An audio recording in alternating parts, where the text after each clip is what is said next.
Good morning students.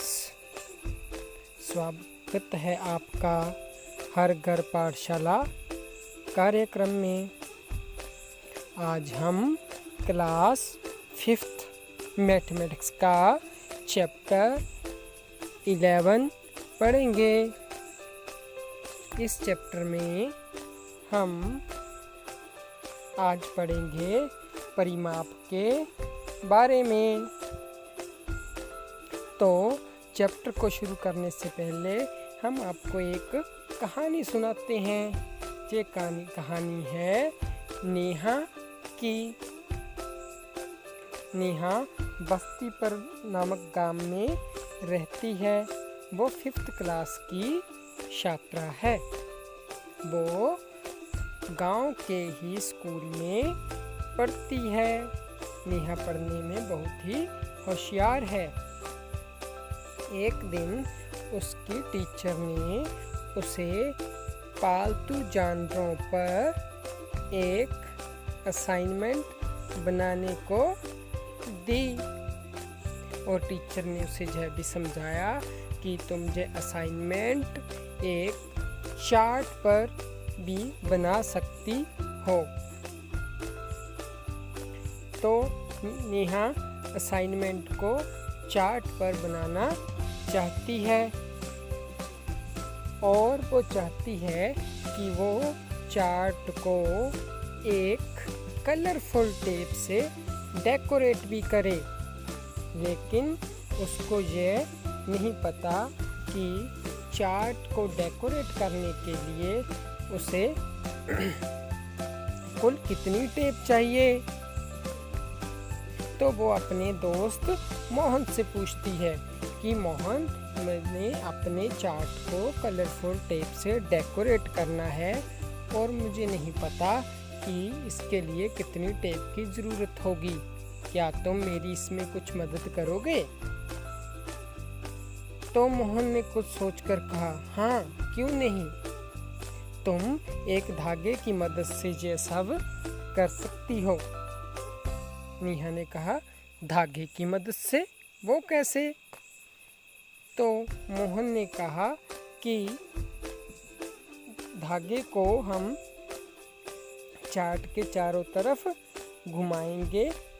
इस तरह हम इसकी चार्ट की साइड्स का नाप ले लेंगे और फिर इस तरह धागे को घुमाकर जो कुल धागा आएगा उसको हम एक स्केल पर नाप लेंगे। तो उन्होंने वैसा ही किया। तो धागे की कुल लंबाई आई 100 सेंटीमीटर। इसलिए के चारों साइड को टेप लगाने के लिए नेहा को कुल 100 सेंटीमीटर टेप की ज़रूरत होगी। तभी नेहा को ख्याल आया कि मेरा चार्ट 30 सेंटीमीटर लंबा और 20 सेंटीमीटर चौड़ा था। तो मैंने इस प्रकार सभी साइड को नापा। उसके बाद मैंने फिर इसको स्केल पर नापा। तो क्या अगर मैं इसकी सभी साइड को जोड़ देती तो भी क्या इतना आता? तो उसने जोड़ कर देखा, 30 + 20 + 30 + 20 तो 100 सेंटीमीटर आ गया। तो नेहा ने सोचा, ओह ये तो मैं चार्ट की सभी भुजाओं को जोड़कर भी कर सकती थी। धागे की तो जरूरत ही नहीं पड़नी थी। क्या जय चार्ट के साथ ही ऐसा हुआ या बाकी आकृतियों के साथ भी ऐसा ही होता है? नेहा को ख्याल आया। तो आओ करके देखें। हमने एक त्रिभुज ली, उसकी सभी साइड्स को एक धागे से नापा। फिर उस धागे को हमने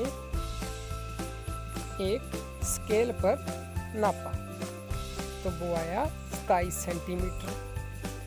अब हमने आकृति की कुल साइड को जोड़ा जो थी 10 सेंटीमीटर जमा 10 सेंटीमीटर जमा 7 सेंटीमीटर, वो 27 सेंटीमीटर आ गया। तो दोनों तरफ जो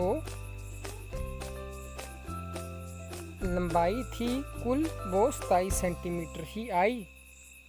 तो हम कह सकते हैं कि किसी भी आकृति का घेरा निकालना हो तो आकृति की सभी भुजाओं का जोड़ करना चाहिए।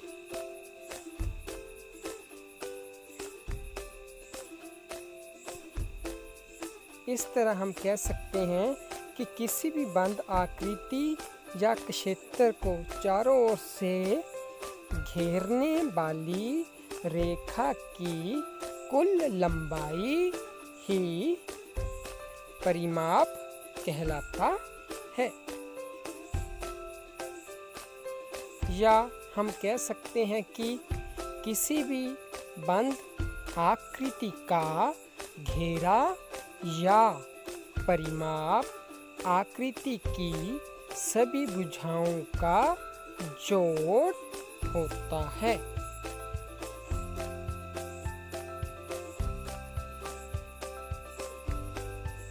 चलो अब आपको एक रामू की बात बताते हैं।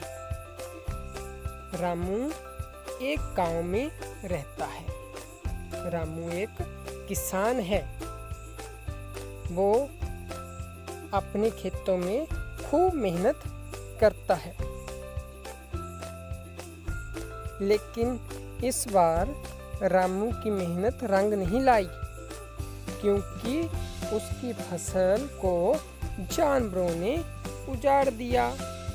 जंगली जानवर रात को आते और उसकी फसल को उजाड़ कर चले जाते। तो रामू को इस खेत पर एक बाड़ लगाने की सोच रहा है।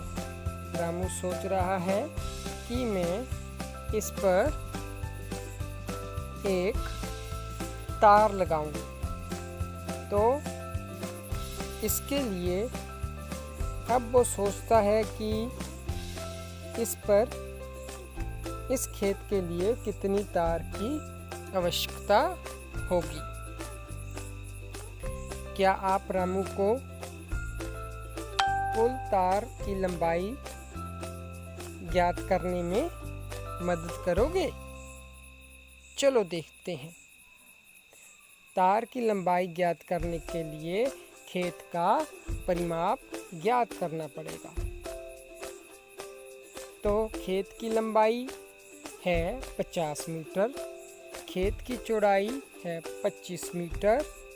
तो खेत का परिमाप हुआ खेत की चारों साइड्स का जोड़, जो आ गया 50 मीटर जमा 25 मीटर जमा 50 मीटर जमा 25 मीटर बराबर 150 मीटर।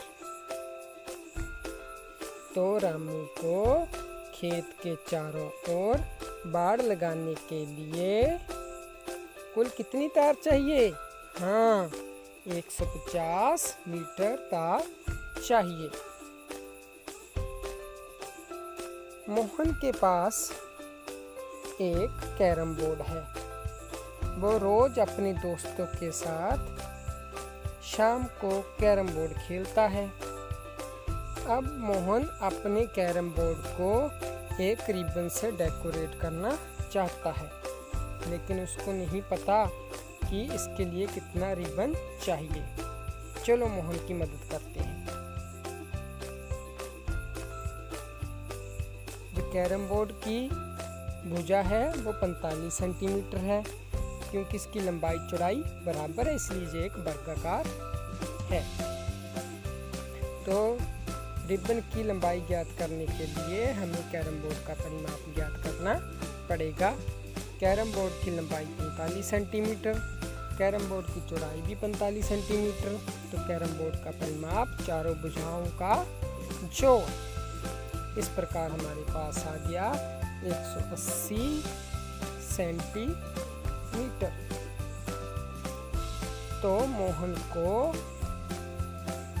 कैरम बोर्ड को रिबन लगाने के लिए कुल कितने सेंटीमीटर रिबन की जरूरत पड़ेगी? 180 सेंटीमीटर।